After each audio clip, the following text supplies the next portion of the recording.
de devenir, s'il ne l'est déjà, un État voyou, un État qui ne respecte pas du tout les lois et le droit international et qui doit être sanctionné. Vous voyez, l'Europe a pris des sanctions contre l'Ukraine et on attend toujours les sanctions contre l'État d'Israël. Au lieu de proposer des sanctions, elle fait des liens commerciaux, des liens intellectuels, artistiques, universitaires avec l'État d'Israël. La Palestine est opprimée depuis de nombreuses années. Les territoires, le nombre de Gaza se réduit d'année en année. Que va-t-il se passer? Là, on sent que c'est une offensive. Donc, est-ce que là, c'est pas la dernière poussée israélienne en fait? Comment on peut interpréter ça à notre niveau ici en Europe? Je ne suis pas devin, malheureusement, tant que l'opinion internationale, l'Europe, les États-Unis continueront à soutenir, parce qu'ils soutiennent la politique de l'État voyou, de l'État d'Israël, rien ne sera possible tant que le peuple palestinien ne sera pas reconnu dans ses droits, tant qu'on continuera à expliquer que c'est un peuple terroriste, rien ne sera possible et la paix ne sera pas possible. Il faut que l'État d'Israël comprenne qu'il y a un autre peuple sur cette terre qui doit aussi accéder à ses droits nationaux, ses droits de citoyen. On dit souvent on prétend que l'État d'Israël est un État démocratique. Il est démocratique pour les Juifs. Voilà. Je m'appelle Ateb Mohamed, Oui, ok. Alors, quelle association? président de la jeunesse musulmane de France en Bourgogne. Alors, votre présence aujourd'hui ici, dans cette manifestation, il y a eu le 10 juillet, les événements continuent. Est-ce que là, le message va changer ou vous gardez le même message qu'auparavant? Le message ne change pas partout dans le monde. Il y a une émotion internationale devant les crimes contre les enfants et les femmes et les enfants.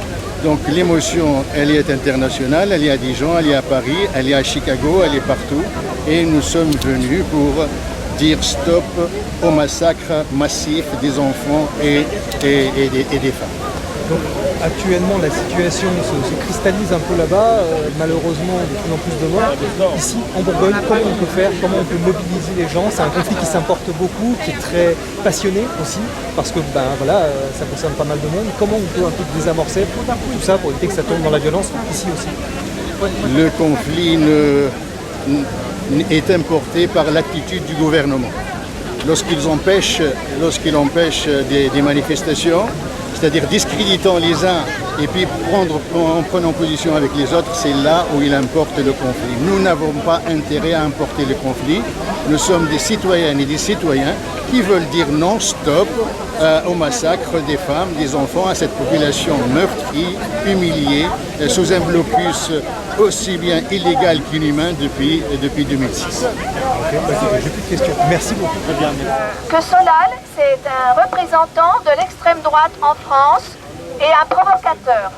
Donc, nous pensons que ces personnes n'ont rien à faire dans la manifestation.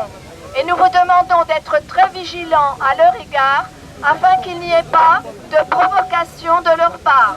Nous les connaissons, nous savons exactement ce qu'ils ont dans la tête. Merci à vous pour votre vigilance et nous sommes ici pour annoncer la manifestation et une fois de plus, puisque la semaine dernière nous en avons fait une dans l'unité, dans la dignité et nous souhaitons que cette manifestation soit de même. Pour montrer que cette manifestation est unitaire, je souhaite que tous les signataires de l'appel viennent avec nous pour montrer l'unité justement que nous apportons au soutien des Palestiniens. Merci à vous, par organisation s'il vous plaît, près de nous. Pour exprimer toute l'horreur que nous inspire l'attaque israélienne sur Gaza depuis 2 semaines et aussi pour témoigner de notre attachement de citoyens au droit de manifester pacifiquement. C'est une liberté fondamentale des droits de l'homme et du citoyen.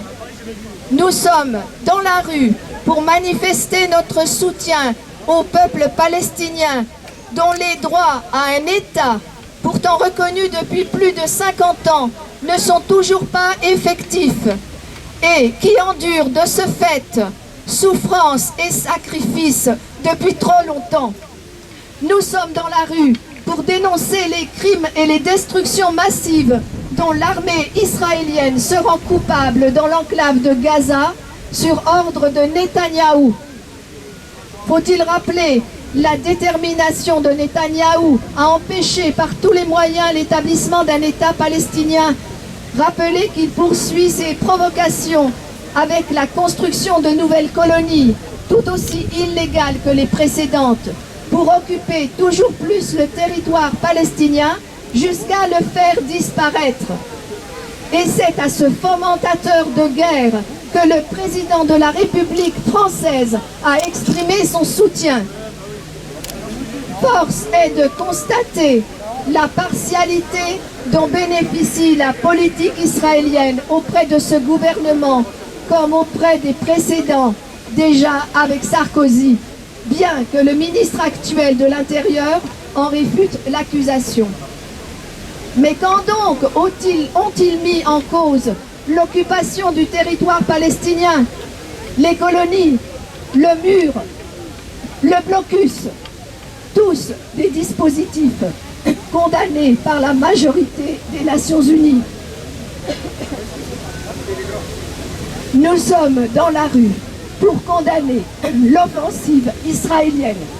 Puisque notre gouvernement ne le fait pas, nous exigeons du gouvernement français qu'il intervienne avec fermeté afin que les résolutions de l'ONU pour la reconnaissance des droits du peuple palestinien ne restent plus lettre morte et qu'il remette en cause les accords économiques. Je parle de Hollande. Qu'ils remettent en cause les accords économiques privilégiés entre Union européenne et État d'Israël.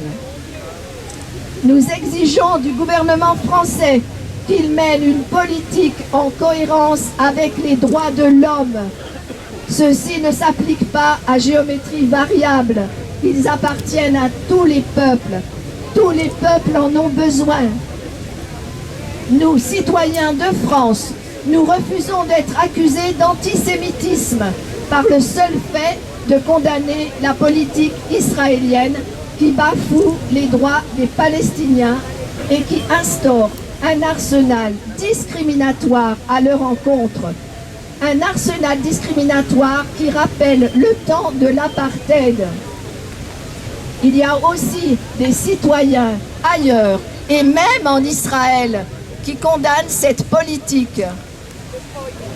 Nous allons donc défiler dans le calme et dans la dignité et tous ensemble, nous serons vigilants pour déjouer d'éventuelles provocations. Car c'est plus que jamais, tous ensemble, que nous réclamons l'arrêt des massacres de la population de Gaza, ainsi que le droit et la justice pour le peuple palestinien, sans quoi il ne peut y avoir de sécurité et de paix. Halte au massacre à Gaza! Vive la lutte du peuple palestinien!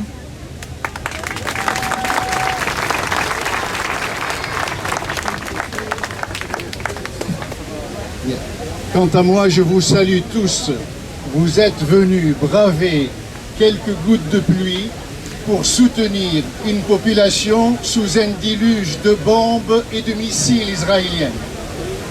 Je vous remercie pour votre courage, votre détermination à dire stop à l'horreur, à dire stop au massacre des femmes et des enfants, à dire stop à la destruction des maisons et des immeubles sur les habitants, à dire stop aux crimes contre cette population déjà meurtrie, assiégée par un blocus aussi illégal qu'inhumain. La cause que vous défendez aujourd'hui, je l'avais dit, est la cause la plus juste de l'histoire récente. Alors, j'attire notre attention sur trois éléments, trois choses. Alors, j'attire notre attention sur trois manipulations de l'opinion publique et dont on on doit faire attention. La première manipulation est celle qui veut justifier les massacres des femmes et des enfants en présentant Israël comme une victime, tout au plus en renvoyant dos à dos le bourreau et la victime. C'est bien Israël qui est l'agresseur. C'est bien Israël qui fait pleuvoir sur les habitants de Gaza 1800 tonnes de bombes et de missiles jusque-là. C'est bien Israël qui construit le mur de la honte. C'est bien Israël qui impose le blocus illégal et inhumain. C'est la position de nos dirigeants et de la plupart des médias qui voient pourtant leurs confrères tomber martyrs, tel qu'un caméraman est tombé mort et des chaînes sont bombardées. La deuxième manipulation c'est celle qui veut faire passer notre refus des massacres des femmes et des enfants par l'armée israélienne comme un acte antisémite. Notre action n'a rien à voir avec l'antisémitisme, bien sûr. Nous sommes tous contre toute forme de racisme. Je répète, nous sommes tous contre le racisme sous toutes ses formes. Alors, c'est une propagande pour démobiliser ceux qui soutiennent la cause palestinienne. La troisième manipulation, c'est celle de réduire le soutien et la sympathie du peuple palestinien aux seuls musulmans. Ils veulent faire croire que seuls les musulmans soutiennent la cause palestinienne. Eh bien non, comme vous voyez aujourd'hui, à l'image de notre rassemblement pacifique, nous sommes de sensibilités politiques différentes, nous sommes de confessions diverses. Il y a des athées, il y a des catholiques, il y a des musulmans, il y a des protestants, il y a des juifs représentés par l'Union juive pour la paix, que je vous demande d'applaudir. L'émotion, elle dépasse le cadre des dirigeants. L'émotion devant ces crimes, elle est mondiale. Elle est partout, à Washington, dans les Pays-Bas, à Londres, à Rabat, en Angleterre, à Paris, à Dijon, partout le monde se soulève contre les crimes commis par l'occupation israélienne. Alors, il est clair que notre marche, elle est pacifique. Il est clair que notre marche est unitaire.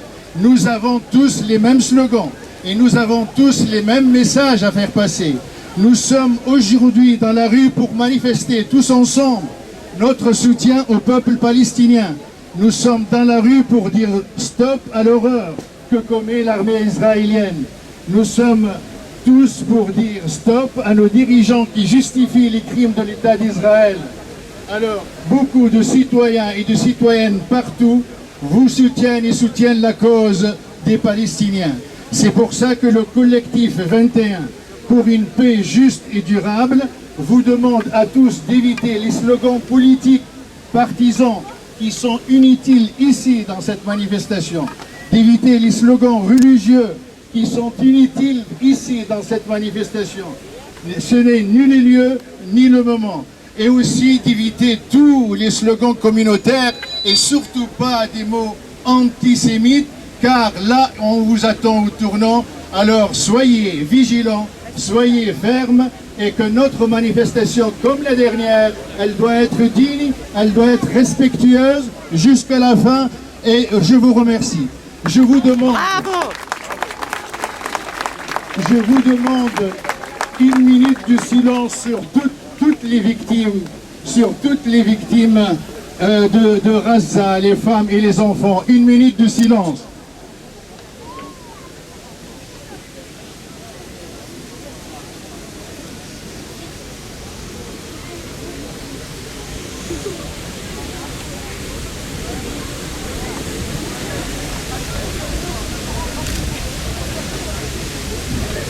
Allons-y, marchons dignement derrière la banderole du collectif, et que le convoi ira lentement.